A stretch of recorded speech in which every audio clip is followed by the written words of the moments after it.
katribo. Ito na siya mga katribo. O, diba? Iinin lang natin yan mga katribo.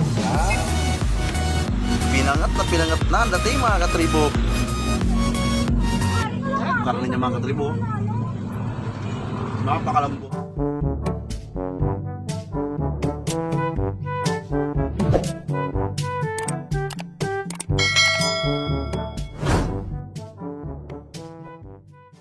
Isang mapagpalang araw na naman sa inyo mga katribo.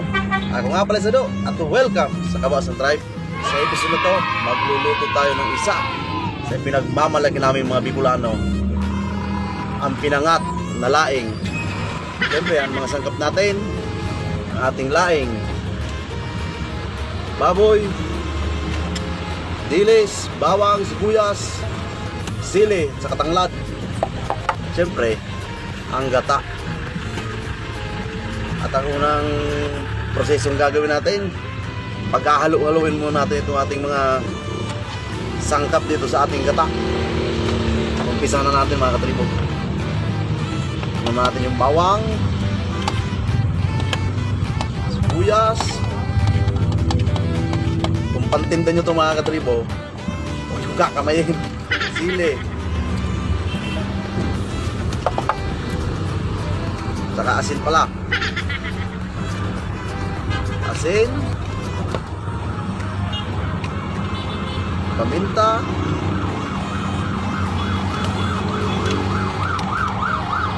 natin siya haluin.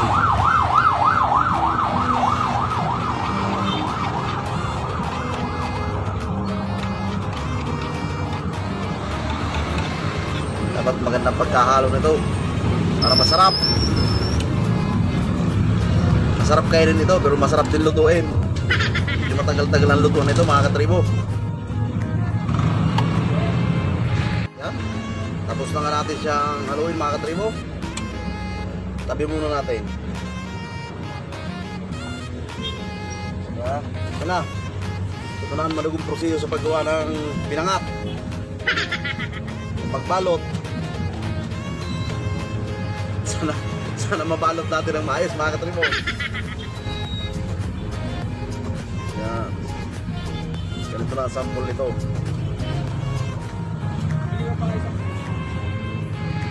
Ganito siya mga katribo. Tapos lalagyan natin ang dahon niya, susmorsip. Sana magawa natin mga katribo.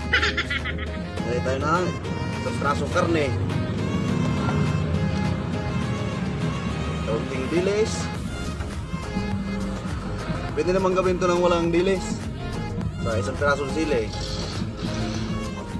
Sana masalo yung gata. Lagyan natin ng gata. Ayaw. Tapos babalutin na natin. Yan. Yan lang yan dyan.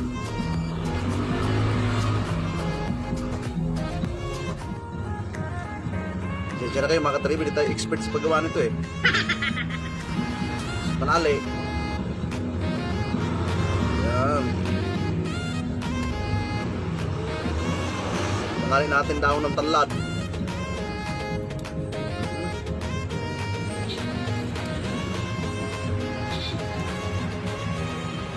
Yan. Saan ba? Ito naman. Smursit.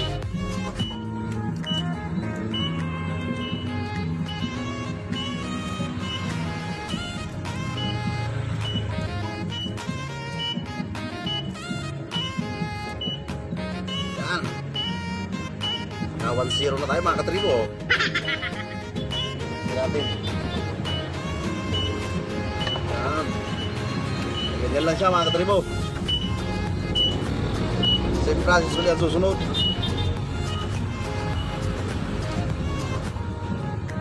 Sunod. Yan. Okay mga katribo, malinis na itong laing na to. Nililisan ko na to kanina. pagkatapos natin mabili. Tapos ay uli karne, kaunting dilis, saka isang sili. Bigyan pa natin ng kaunti, parang kakaunti yung ano, ginayat. Yan. Gata.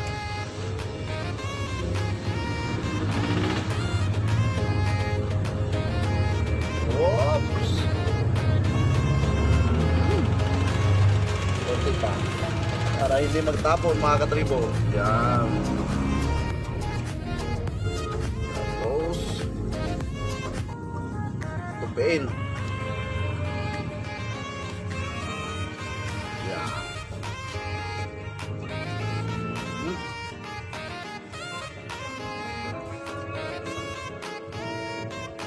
Yun. Hindi kasama yung isa. Yan. Tali. Ano?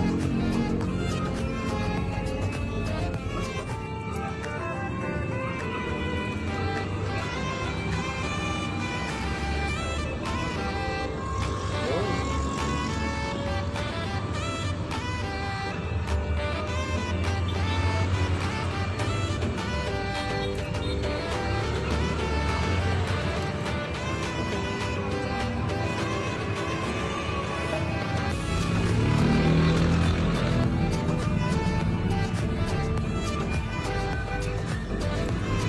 Yun mga katribo.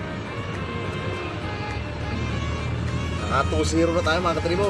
Ganun lang siya mga katribo hanggang sa maubos. Ito na siya mga katribo. Oh, diba? Parang original lang. Tara mga katribo, lutuin na natin ito. Ayan mga katribo, umpisa na nga natin lutuin ang ating pinangat. Dahil meron pa tayo dito natira, bukod sa pinatanglan, sapin na rin natin to. Sayang kasi nito eh.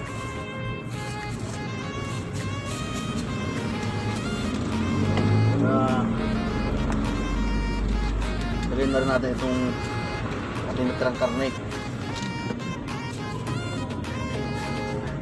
Yan.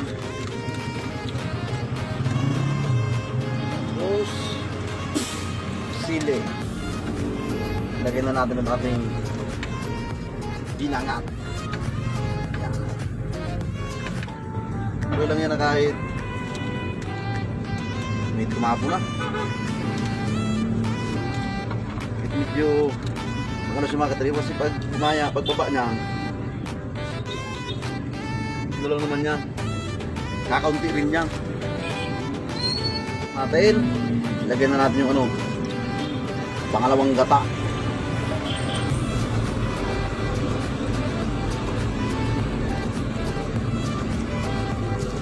Yun, tama na siguro yan. Takpan. Sindihan na natin mga katribo.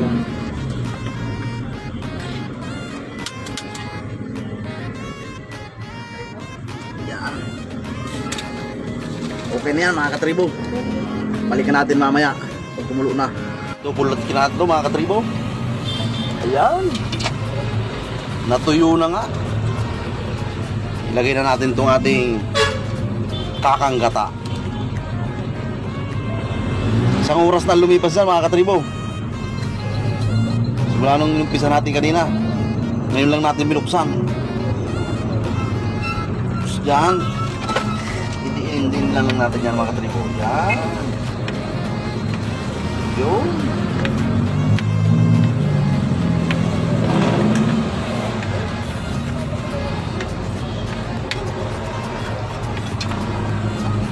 Tapos tatakpan natin. Patutuyuin ulit natin siya mga katribo bago natin tingnan. Antabayan na lang natin siya hanggat maya maya. Double check ulit natin siya mga katribo.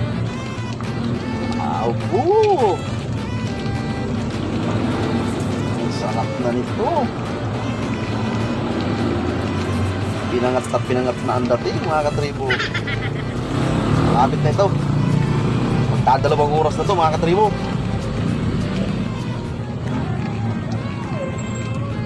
Ligo-liguan natin. Konti.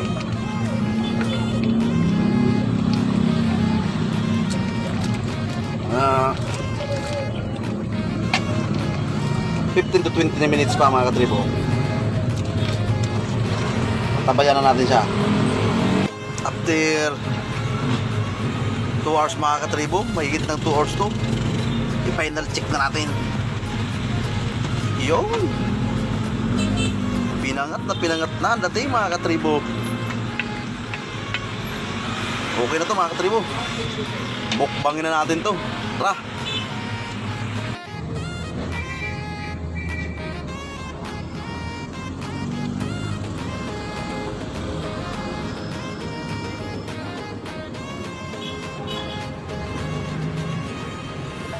Kain na tayo mga katribo. Ito na yung ating pinangat. At sa episode na to, kasama ulit natin ang ating may bahay. Bago tayo kumain, magpasalamat po.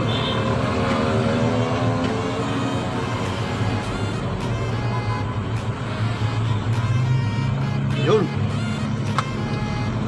Kain na lang mga katribo. Masarap talaga ang pinangat mga katribo sa pandesal. Kaya meron tayo dito mga napay. Kain tayo! Sarap! Kami pa lang, nalalasap na. Tignan natin kung ano ba talagang lasa ito sa pandesal.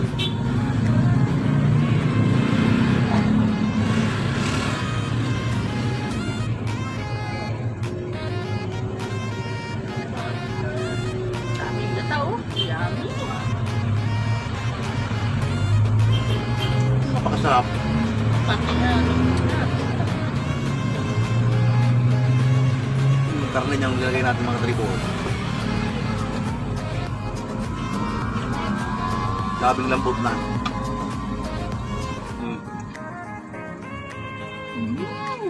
Sarap!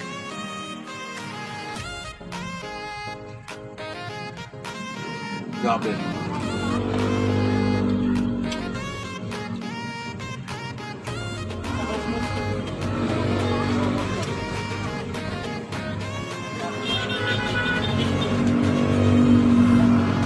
Sarap na ito, napay. Notes sa namin ba no? Sarap. Matatingin na tayo. Grabe.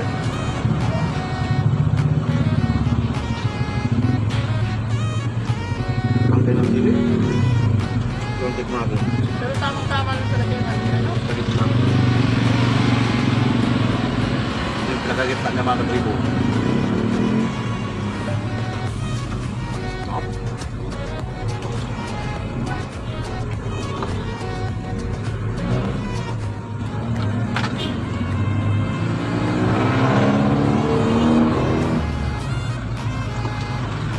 Sarap malaman sa pandesal.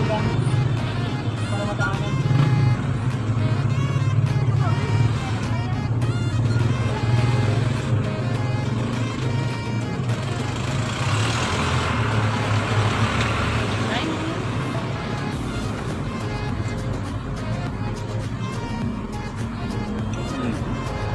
Talaga. Nakakayang.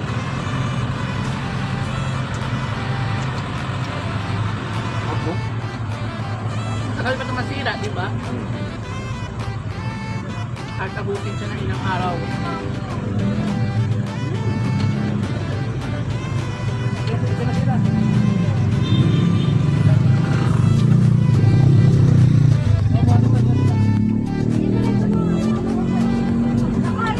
Karne niya mga katribo.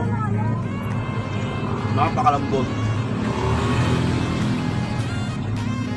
So, pinatuyo ko talaga ng gusto yung umamag din mantika na. Sabi ang paghihintay. Matagal nga lang. Higit 2 oras to mga katribo. Higit 2 oras natin linuto sa napakahinang apoy niya.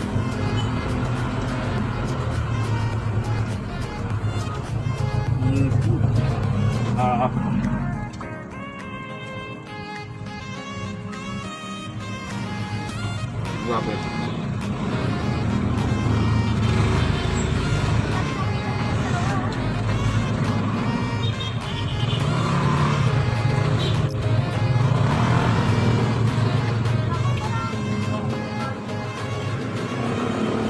Masarap.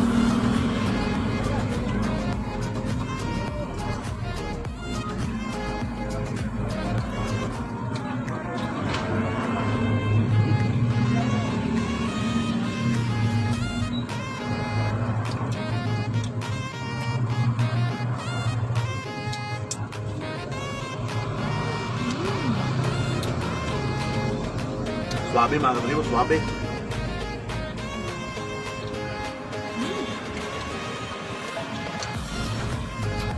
Bakit nga lang talaga. Kaya mga katribo. Suabe. Suabe niya.